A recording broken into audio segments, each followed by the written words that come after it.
It's about 18 minutes of electronic show and tell.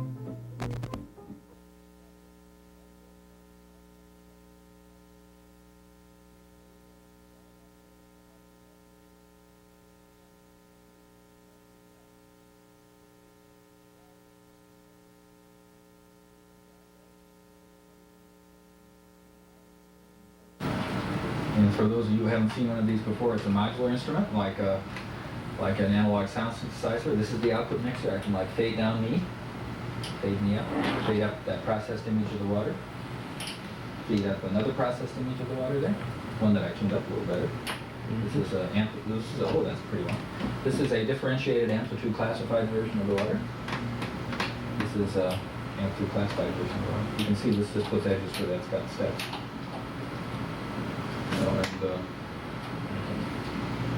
There's IP with fringes.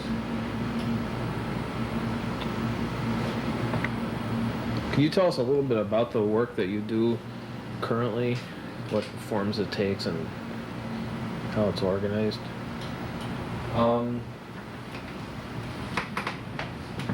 Well, I do three relatively distinctive classes of work, I think.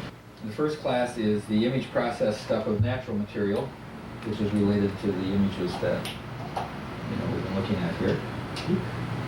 So there's that class of work where I go out to a sacred place, I collect visual information, I bring it here and I process it and chunk it together, edit it in only the most trivial sense typically, chunk it together into work.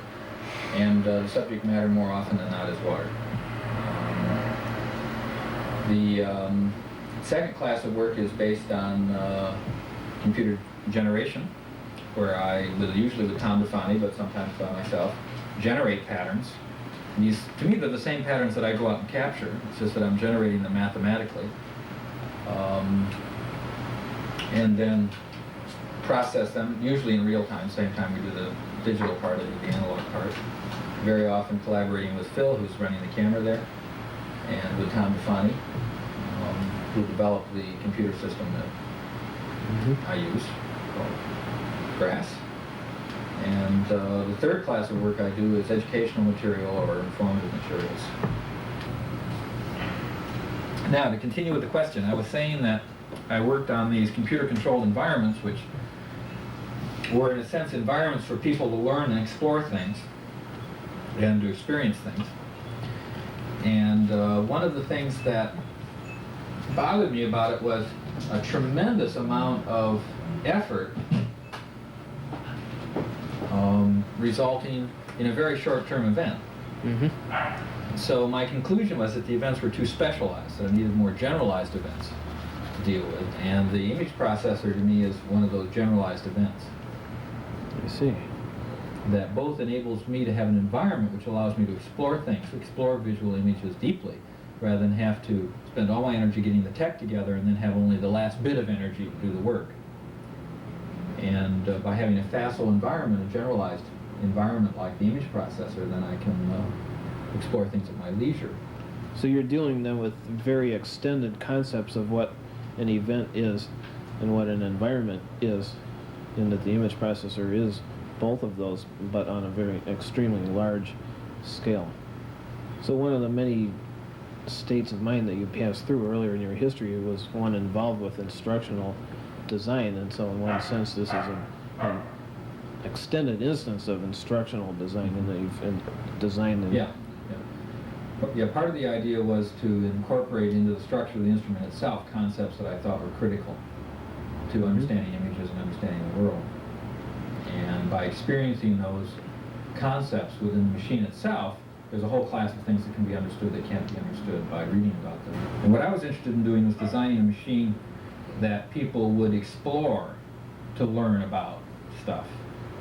And so the control was exchanged from the machine to the person. The person was utilizing the machine to do what he wanted to do, and in the process of doing that, learns about the subject. In this case, the subject is images and processes and the way we see things. It's like you can get a pretty good idea about what's going on in an image you can recognize from just some edge information, like I think this will just be edges. Well, that's just a compared version. Let's try edges here. There. In other words, all that's in here is a set of contoured edges, yet it's pretty clear that there's heads and glasses and hat and all of that stuff.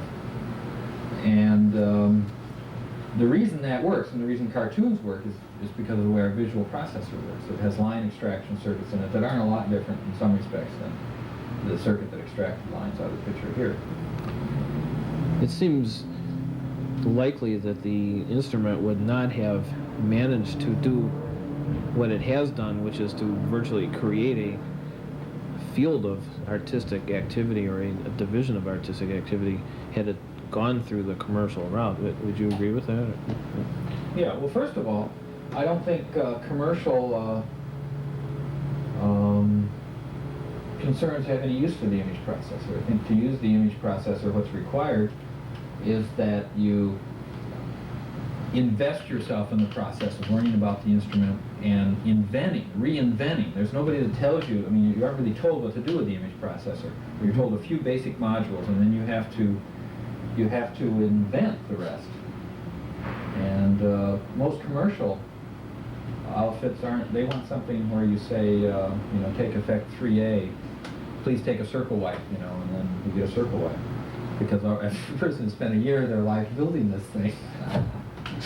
They're certainly going to put some energy into using it. Right. Well, if it's just in your studio, you might get tired of it before you get thoroughly addicted. Say a few words about the important decision to not label most of the controls on the machine. The fact that information about the image processor is an oral tradition and not a written tradition, I think, is interesting. And there you go. I think that's an effect which is interesting, because it means that people communicate their personal energy that has to do with the instrument and the process of learning it. Now, the fact that it doesn't have labels doesn't reflect that situation nearly as much as the fact that I've never written a good manual on how to use the instrument. Part of my reason for that is that I figured that if I told people how to use the instrument, they'd use it that way. Well, if I don't tell people how to use the instrument, they can invent things that I can't invent. In fact, that I decided to give away the plans for the image processor as a method of distributing it, rather than in a perfectly reasonable alternative method, which would be to try to manufacture it somehow and sell it. It turned out to be, in comparison to other attempts made, comparable in terms of getting it out to the culture, to just document it and give it away as to manufacture it and sell it, which is a normal method of production in the culture. And I have no complaint about that. Like the new instrument I'm designing, my claim has been that I still plan to design it and give away the plans unless somebody makes a better offer. But a better offer would be a substantial offer, because the rewards that have been achieved by giving away the plans to the image processor and allowing people to copy it have been high. The personal rewards to me in terms of general goodwill I have with a number of people. Right. And I've kind of based my career on it. And I'm sure my success with that instrument is part of the reason that I still got a job teaching at Circle. And so the rewards, both personally and in terms of the culture, have been well served by that technique. At various times you've said that this machine has characteristics in common with analog computers. Most people probably don't know what an analog computer is. Is there any simple way to explain what the primary principle behind the analog computer is? Well, first of all, the idea is that you take a quantity, in this case gray value, and represent it by another quantity continuously, in this case an electrical voltage. And electronic analog computers, well, first of all, to back up, analog means very close to the natural language meaning of the word, where to understand a process or control a process, you create a model of it, an analog of it, and then you manipulate the analog and look at the results of the analog. So, scale model building and all of that stuff is analog computation. Now, I'm not quite sure of the dates that the modern analog computer was invented, but in that case, what was decided is to take quantities like mass and velocity and acceleration, all of those, and represent them by voltages. and then constructing usually a patch programmable instrument with particular mathematical functions like addition and multiplication and integration and differentiation and stuff like that. By patching the quantities through these processing modules, you could simulate a mechanical system or another electrical system. And that's the concept that is in here. The idea is that gray value is represented by voltage, and I process it through individual processing modules like that do mathematical functions on the image, like addition, which is being done right now, which is superimposition of this image with this image. I think that's what I had. No, actually I had this image, I guess. Superimposition. Multiplication, which is keying. My head left over there is a key. I'm multiplying the lightest areas of my head into the image. I'm multiplying the incoming image by 0 in those areas and make it a little bit more complete. And so you don't see the snow pattern because I'm multiplying, where I'm light, I'm multiplying by 0, that image, and my own image I'm multiplying by 1 where I'm lightest. So that's a multiplication. And so mathematical operations end up in visual operations. Digital is taking, remember when I talked about analog computers, I talked about taking quantities in nature like mass or energy or velocity or gray value in the case of images, and representing them by a continuous quantity of something, electricity or voltage, or in the case of a slide rule, distance, or let's say in a scale model, distance. What's done in the digital domain is that these quantities are converted into numbers, into digits, and then processed as numbers or digits rather than as continuous quantities of material. And that's the distinction between digital and analog. It's symbol manipulation. It's very powerful to manipulate symbols. On the positive side is that since you're manipulating symbols, like numbers can represent letters, they can represent voltages, they can represent anything like that. They can represent gray values. You get a tremendous gain in generality by converting things to symbols. It's one of the basic tricks that Homo sapiens got into not too many thousands of years ago, which was to take things in the external world and represent them in terms of symbols and then manipulate the symbols. And computers are preeminent symbol manipulators. You know. And one of the interesting things is that we don't have much experience with using generalized tools. In general, with computers, which is a tool that in some sense can do anything that can be formally specified, a very generalized, powerful tool. We typically convert into a set of specialized tools like payroll stompers, payroll check stompers, or bookkeeping operations or stuff like that. And it's only very recently that we started to use computers as like general purpose database management rather than a bunch of specialized tools. And one of the interesting things about this part of the century is that we are in the process of learning how to use generalized tools. Our main evolutionary trick has been a fairly generalized behavior enhanced by a large central processor. And it's only in the last 25 years that our technology, which has been able to invent a tool of similar generality to the human brain. Well, you are currently developing equipment which uses computer digital techniques to process images. The first thing, there's several things that interest me about using a general purpose digital computer to do image processing. One of the things that interests me is the fact that in this instrument, you can often conceive of new modules in the instrument. Sometimes you conceive of them as combinations of existing modules and stuff.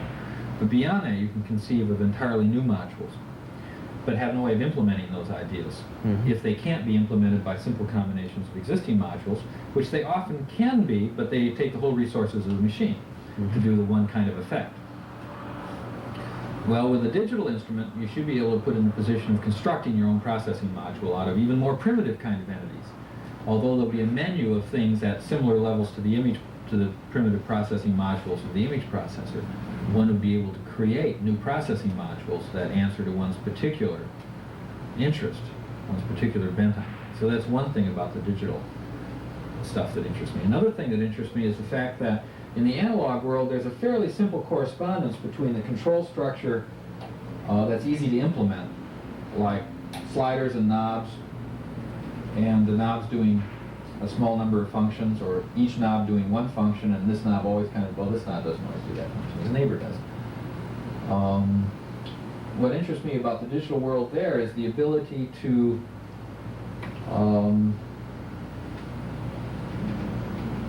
Excuse me, here, I got lost in my image for a minute. Okay, let that go. The ability to set up essentially an arbitrary relationship between the control structure and what's affected, so that you can invent the control structure, the way to manipulate the image in a way that is tuned to your own needs. And since there's an intelligent processor in the digital image processor, all the information like dial twisting and sensitive clothing or temperature or anything else you want to put into it is processed through the computer and then applied to the image processor itself. It means that with the intermediary of the intelligence of the computer, you can establish a completely arbitrary relationship between those things and invent the relationship you want. And that's the thing that interests me primarily about it, those two ideas. The idea of extending the control of the individual, of the user, and the idea of being able to establish arbitrary relationships between the control structures and the images. Well, the decision to not store the whole image was first made in the analog IP, which was fairly unique there, the fact that you could process images without storing them. And that was analogous to sound, where you also store the image, so you don't require memory to store the image. Right. So in some respect, the decision to do that was predicated on the idea that you only get one or two bright ideas in your life, and I'm thinking, okay, for all it's worth. So the goal of having real-time, instant feedback, rich instant feedback as a primary goal, gave rise to both the decision not to store the image in the analog IP and then also in the digital image processor, where you either have a choice of making things interactive, i.e. on dials and having immediate control, or you have the choice of making them programmatic. To me, the interesting dilemma is how to make them both, how to interact the real-time performance or real-time play with how to make that mesh with the programmability. But we'll see. I mean, I'm sure when the instrument gets here, it'll teach me everything I need to know. And the analog IP taught me everything I needed to know to use it. And I assume the digital instrument will do the same. So in looking for ideas to use. Yeah, I'm taking requests until I tighten down the architecture. I think it'll be a good instrument. I'm really looking forward to it. Do you acknowledge the validity of the concept of creation as in a quasi-artistic sense? I view it much more as processing things myself. Taking things in the environment, manipulating them, and putting them back out into the environment. So there's no... And the creation, I mean, it's just an orientation, you know, whether you think you originate these ideas or whether you think you take these ideas by combining things that are already there and sending them back out again. You know, my personal view of it is kind of like I'm a piece of pipe or a conduit, and all of this stuff just happens to be flowing through me because I've chosen to position myself into that flow. Because I find that something that I enjoy doing. So you would feel more comfortable with a concept like discovery, perhaps, or investigation, maybe. Yeah, I have no trouble with the word creation as long as people don't lay too much, molasses on it.